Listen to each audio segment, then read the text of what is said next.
Hello Year 10 and welcome to the lesson on Macbeth, and today we're going to be looking at the characters. We're going to be looking at the main characters of the play, and I'm going to be basically going through their relationships, a little bit about what happens to the characters in the play, and it will be an ease into our next two lessons, which will be very much focused on plot, what happens in the story.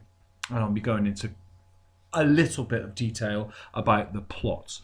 So first of all, I'd like you to write down today's title. Now you might do this in a number of different ways, but your title is Macbeth, the Characters. If you could do that now, please. So, to look at characters, you need to get prepared. You will need to have a notebook, lined paper, or a new Word document open. You should have the pages to go with this presentation opened up or with you. So this these PowerPoint pages will be on Show My Homework, as well as this YouTube clip. So you should have both with you to do that, and I would recommend doing that for any of the upcoming lessons that you have all the documents open whilst you're watching the video. I would say that you should have a folder on your work area called Macbeth English Lit, or an area of your folder. However you're going to organize your work, put it all together in one area, so it's easily found when you are in class looking at Macbeth, and when you're revising looking at Macbeth also. Okay, so let's get on and look at the characters.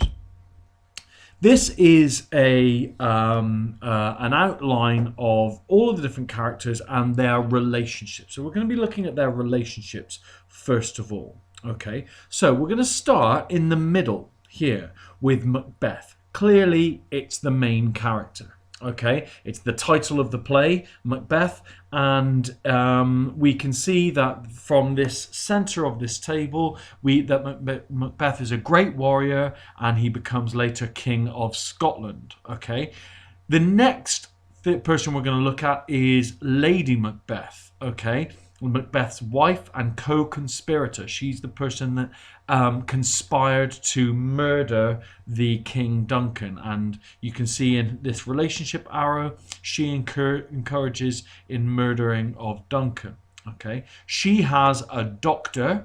Okay, and very often the doctor is referred to as the gentlewoman, and she hears of nighttime confessions of Lady Macbeth. Macbeth arranges the murder of Lady Macduff and her son, Macduff's wife and son, and they are connected clearly to Macduff, who is the Thane of Scotland. And in the end of the play, spoiler warning, he ultimately kills Macbeth. Okay, Macbeth murders King Duncan, okay, whose two sons are Donalbain and Malcolm. Okay, and they also have support from a series of lords around Scotland, Lennox, Ross, Menteith, Angus and Caithness, who are lords or thanes of Scotland. Okay, now going back to the centre of Macbeth, we know that Macbeth has a very good friend in Banquo at the start of the play, but towards the middle of the play, Macbeth actually arranges for the murder of Banquo, and Banquo has a son called Fleance. Okay, now Banquo and Macbeth towards the start of the play meet three witches who are the agents of fate. Okay, so this is a very rough outline of the relationships within the play and the main characters of the play. I will be going into more detail on these characters as we go through this presentation. Okay, so the first character that we're going to look at, not surprisingly, is Macbeth, this gentleman here. Okay, he is a Scottish general and a Thane of Glamis. It's written, you can see here it's written Glamis, but it's pronounced Glamis, who is led to wicked thoughts by the prophecy of the three witches. Macbeth is a brave soldier and a very powerful man, but he is not a virtuous one. He's not a good man. He's very ambitious. And Macbeth is, when we meet him at the start of the play, is a general in the army. He's a very brave soldier, and we hear stories of his valor and his bravery on the battlefield, and he's well respected by those around him, and he's very liked by his cousin, the king. Macbeth, as we go through the play, is easily tempted into murder to fulfill his ambitions to the throne, and once he commits his first crime and is crowned King of Scotland, he embarks on further atrocities with increasing ease. So this is possibly why this image that you've got in front of you has him covered in blood, because Macbeth, as he goes on, allows his ambition to force him to, or persuade him possibly, to murder, and that murder becomes easier for him as he goes through. The first murder that he does, or maybe even the second murder he does, he's a little bit haunted by, and he's less. He feels less guilt about murder as he goes through the play. Okay. Please don't think that we are going to be going in detail on the plot in the next few lessons. I'm just giving you a basic outline of the characters here. Okay. Macbeth is married. No, sorry, we're not going on to who he's married to. We have three witches in the play. There is a supernatural element to the play that is personified by three witches, or three sisters. They're often called the Three Sisters in the play. There are three black and midnight hags, as a quotation says, who plot mischief against Macbeth using charms, spells, and prophecies. A prophecy is basically seeing into the future. Their predictions prompt him to murder Duncan, to order the deaths of Banquo and his son, and to blindly believe in his own mortality. Macbeth sees some of the prophecies that they predict come true, and then he starts to believe everything they say to come true. The play leaves the witch's true identity unclear. In fact, they don't actually have names. They have first sister, second sister, third sister, or first witch, second witch, third witch, depending on the copy of the play that you are looking at. Okay, they clearly take a perverse delight in using their knowledge of the future to toy with and destroy human beings. They are kind of the controllers of everything within the play, and to some extent Macbeth is their plaything. They are just messing around with him and getting him to do certain things and follow a certain path that will lead him ultimately to becoming a very evil character. Macbeth is married to Lady Macbeth, clearly. Macbeth's wife is a deeply ambitious woman who lusts for power and position. Early on in the play, she seems to be the stronger and more ruthless of the two in that relationship, and she urges her husband to kill Duncan and seize the crown. Now, she urges him to, she actually manipulates him to as well, and we'll see that when we're looking at the plot. But after the bloodshed begins, Lady Macbeth falls victim to guilt and to madness, and even greater to an even greater degree than her husband. She is very much racked with guilt after the killing starts, and she suffers with her mental health. I struggle with this word madness, to be fair. I think that we have better ways of describing mental health issues these days, but certainly at the time she was seen to have fallen into insanity or madness. Banquo. Now, Banquo, a brave and noble general, much like Macbeth, whose children, according to the witch's prophecy, will inherit the Scottish throne. Okay, so Banquo and Macbeth, very good friends. They are both soldiers, both generals, and both very brave. Like Macbeth, Banquo thinks ambitious thoughts, but he doesn't translate those thoughts into action. He is ambitious, Banquo. He does want to rise up through the ranks of the nobility of Scotland, but he doesn't feel like he wants to kill for that ambition. In a sense, Banquo's character stands as a rebuke to Macbeth, since he represents the path Macbeth chose not to take, a path in which ambition need not lead to betrayal and murder. It is Banquo's ghost and not Duncan's that haunts Macbeth. Okay, so we're going to be looking at Banquo, and Banquo dies. I'm sorry, another spoiler. Dies midway through the play, and he comes back to haunt Macbeth. We have King Duncan now. He's a good king of Scotland who Macbeth, in his ambition for the crown, murders. Duncan is the model of a virtuous, benevolent, and far-sighted ruler. He is a good king. He rules Scotland very well. People respect him and people follow him. Think of a leader in your life that you respect and you follow and you listen to. Okay, Duncan is like that for many of his subjects. His death symbolises the destruction of an order in Scotland that can be restored only when Duncan's line, in the person of Malcolm, once more occupies the throne.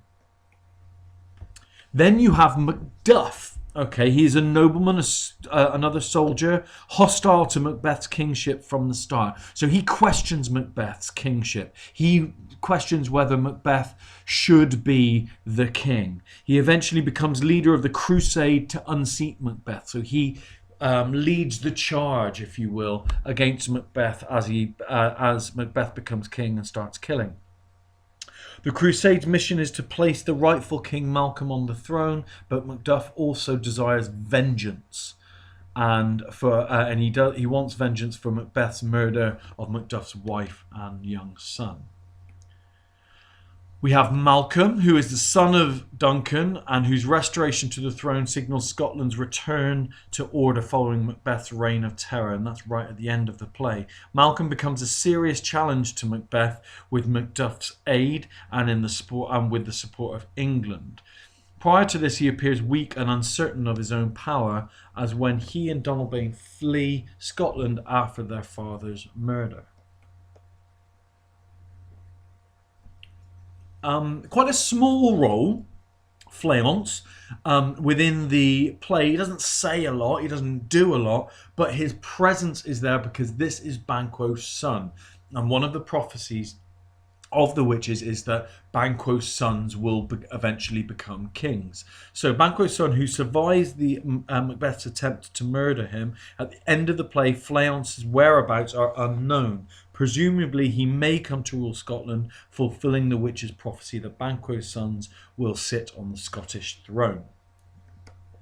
Okay, so I've just gone through some of the main characters. There are lots of kind of side characters or very minor characters within the play, but the ones that I have looked at there are the main characters. Okay, so I've got 6 small quotations here, not necessarily quotations from the play, but things that the characters might say or things that the characters have done. I would like you just to write down, as a bit of a quiz, to write down the answers to this. My wife and children are murdered. I start an uprising. Which character is that? I am ambitious and ruthless, but I eventually lose my nerve. Which character is that? After I have been murdered, I return to visit my murderer as a ghost. Which character is that?